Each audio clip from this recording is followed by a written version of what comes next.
जिसकी मृत्यु का समय नहीं,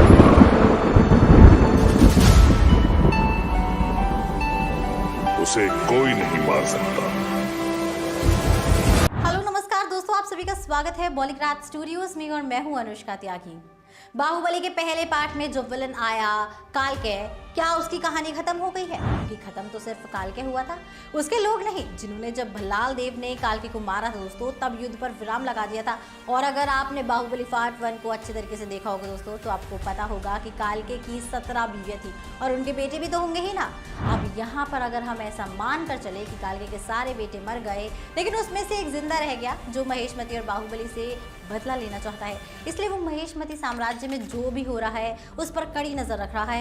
और अब जब महेंद्र बाहुबली सिंहासन पर विराज हो चुका है, तो उसकी एंट्री होगी बाहुबली पार्ट 3 में और वो महेशमती पर एक बार फिर से हमला करेगा। और इतने सालों तक हमला ना करने की वजह ये थी कि वो इस हमले को अपने बदले को पूरा करने के लिए दोस्तों एक बड़ी आर्मी को इकट्ठा कर रहा था, और अब उसका ये मकसद पूरा हो चुका है। साथ ही दोस्तों उसे महेशमती के एक इंसान की भी मदद मिल चुकी है। और दोस्तों पर आपने बिजाल देव का नाम गेस किया तो आप बिल्कुल सही है दोस्तों। बिग बिजाल देव कालके के इस बेटे के साथ मिलकर महेशमती और बाहुबली पर हमला करवाने वाला है, क्योंकि उसे भी अपने बेटे भल्लाल देव की मौत का बदला लेना है।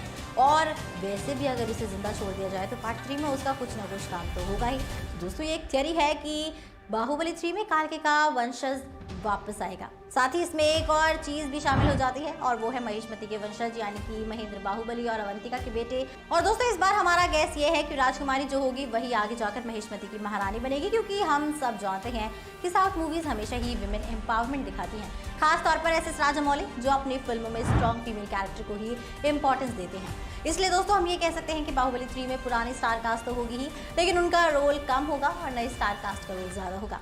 साथ ही इस फिल्म में स्पिन ऑफ का ट्विस्ट भी दिख सकता है। पॉसिबल है कि कालके की हिस्ट्री दिखाई जाए जो महेशमती की हिस्ट्री से मैच करती हो और उनकी पुरानी दुश्मनी रही हो। और अगर ऐसा होता है तो हमें स्पिन ऑफ की स्टोरी या फ्लैशबैक में शिवगामी देवी या कटप्पा की हिस्ट्री भी दिखाई जा सकती है।